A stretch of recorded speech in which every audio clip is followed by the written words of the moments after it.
साबिक वजीर आजम इमरान खान को मुख्तलिफ मुकदमात में रिलीफ मिलने के बाद अब सिर्फ 2 मुकदमात यानी साइफर और इद्दत में निकाह केस बाकी रह गए हैं, जिनमें इमरान खान कैद हैं। और आम बात यह है कि इद्दत केस में आज अदालत ने फैसला महफूज कर लिया है, जबकि साइफर केस में सजा के खिलाफ इस्लामाबाद हाई कोर्ट में अपील आखिरी मराहिल में है।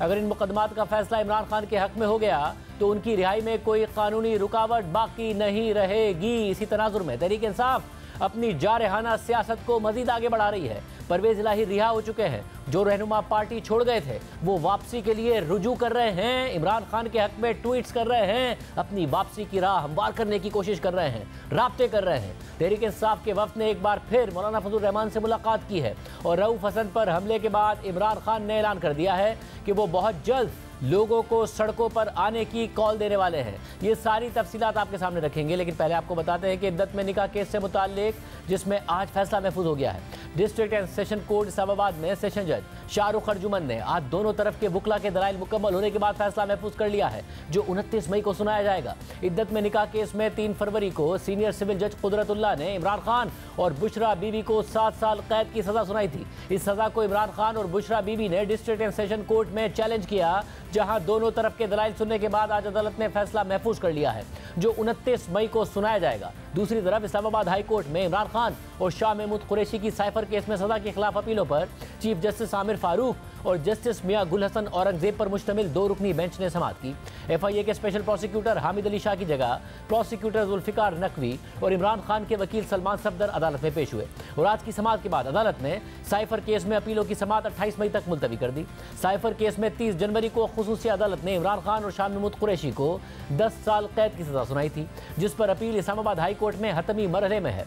इन 2 केसेस के अलावा तोशाखाना केस में 31 जनवरी को एहतसाब अदालत ने इमरान खान और बुशरा बीबी को 14 साल कैद की सजा सुनाई थी, मगर 1 अप्रैल को इस्लामाबाद हाई कोर्ट ने यह सजा मुअत्तल कर दी थी। इसके अलावा 190 million pound case Adiala jail में ज़ेर समाअत है, जिसमें 9 मजीद गवाहों से जिरा होना बाकी है, जिसके बाद हतमी दलाइल होंगे। मगर गुज़िश्ता हफ्ते 15 मई को Islamabad high court 190 million pound case में इमरान खान को जमानत दे चुकी है और अडियाला जेल में इमरान खान और बुशरा बीबी ने इस केस में ट्रायल को मामूल से हटकर ना चलाने की दरख्वास्त दी हुई है, जिस पर अदालत ने फैसला महफूज किया हुआ है और अब इस केस की समाअत 31 मई को होगी।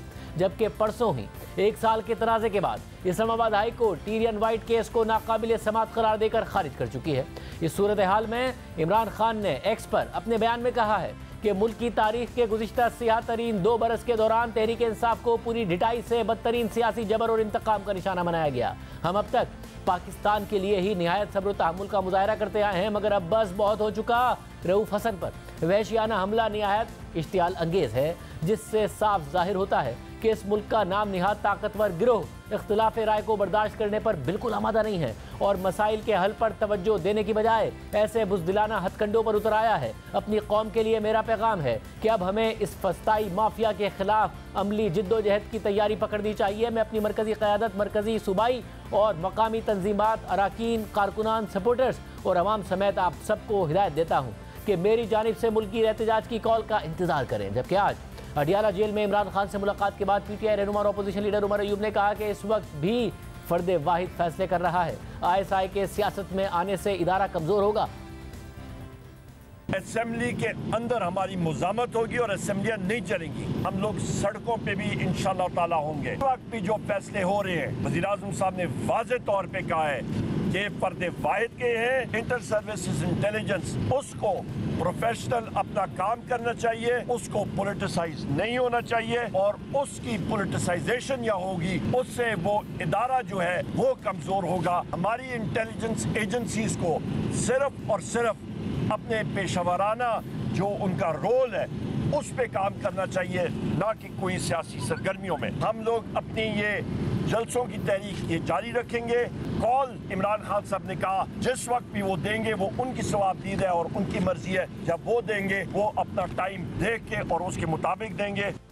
ये बड़ा अहम मुतालबा है, मगर ये भी अहम बात है कि खुद इमरान खान माजी में ISI को सियासत में इस्तेमाल करने का एतराफ़ कर चुके हैं। ISI के ज़रिए इत्तेहादियों को मैनेज करने का एतराफ़ कर चुके हैं। ये एतराफ़ भी कर चुके हैं कि जनरल फैज़ हमीद को इसलिए तौसी देना चाहते थे ताकि उनके ज़रिए इत्तेहादियों को मैनेज कर सकें, अपोजिशन की तहरीक अदम एतमाद को नाकाम बना सकें। और ख़ुद मौजूदा DG ISI भी ये बता चुके हैं कि इमरान खान ने पहली ही मुलाकात में उनसे ये पूछा था कि मुल्क का सबसे बड़ा मसला क्या है, जिस पर उन्होंने जवाब दिया कि मुआशी मसाइल हैं, मगर इमरान खान अपोजिशन को सबसे बड़ा मसला समझते थे। मैंने जब खुद DGI बना तो मेरे से पूछा गया कि पाकिस्तान का नंबर 1 मसला क्या है, तो मैंने कहा सर मेरी नज़र में ये हमारे मुआशी मसाइल हैं।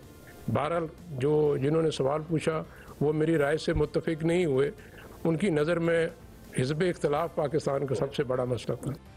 जबकि chairman PTI barrister Gohar Khan ने यह कहा है कि क्लैश ऑफ टाइटन्स ख़त्म होना चाहिए, मुल्क की खातिर सीज़ फायर करें, हमारी तरफ से आम मुआफ़ी है, हम किसी से इंतकाम नहीं लेना चाहते। हम कहते हैं कि ये मजाक शजाक खत्म होना चाहिए, ये जो क्लैश ऑफ टाइटन है इसको खत्म करें, ये सीज फायर करें इस मुल्क के कौम के लिए। देखो मैं कह रहा हूँ ज्यादती तो हमारे साथ हो रही है। बतौर PTI चेयरमैन कोई मैसेज आज कुछ क्लियर सा मैसेज देना चाहेंगे? अगर मैंने ये क्लैश खत्म हो तो जिन्होंने करना है उनके लिए मैसेज क्या है? देखो हमारे लिए मैसेज ये, हम तो सबको कहते हैं आम माफी हमारी तरफ से, हम ये नहीं कहते हम किसी से इंतकाम नहीं लेना चाहते। खान साहब ने कहा मैं बात भी करना चाहता हूँ, तो मुल्क की खातिर, कानून की खातिर, इस मुल्क की इकानमी की खातिर, इस मुल्क की आईन की बालादस्ती लाने की खातिर हम कर रहे हैं।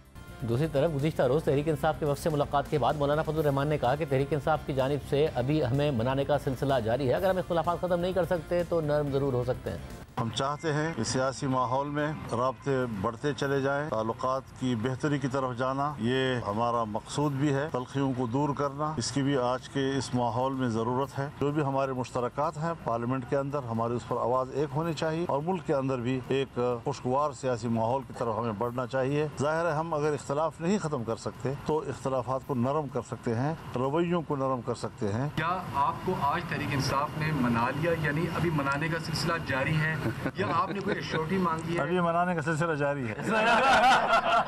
और गुज़िश्ता रोज़ हमारे ही प्रोग्राम में नून लीग के सेनेटर तलाल चौधरी ये कह चुके हैं कि अगले 5 साल का सेटअप बन चुका है, PTI ने उस सेटअप को कबूल कर लिया है, वो इस सिस्टम का हिस्सा है। अगले 5 साल में कोई बहुत बड़ी तब्दीली मुमकिन नहीं है, हुकूमत यही रहेगी। दूसरी तरफ वफाक और खैबर पख्तूनख्वा में भी तनाव बढ़ता जा रहा है और वज़ीर आज़म की ज़ेर सदारत 25 मई को SIFC एपेक्स कमेटी का इजलास तलब किया गया है, लेकिन उसमें वज़ीर आला खैबर पख्तूनख्वा अली अमीन गंडापुर को नहीं बुलाया गया, जबकि बाकी वज़राए आला को दावत दी गई है। इस पर खैबर पख्तूनख्वा के मुशीर ख़जाना मुज़म्मिल असलम ने कहा है कि अली अमीन गंडापुर को एपेक्स कमेटी के इजलास में ना बुलाना अवामी मैंडेट की तौहीन है। आज जब हुकूमत और अदलिया आमने सामने नजर आ रहे हैं तो ऐसे वक्त में इमरान खान को अदालतों से रिलीफ मिल रहा है और मज़ीद रिलीफ की उम्मीद भी है।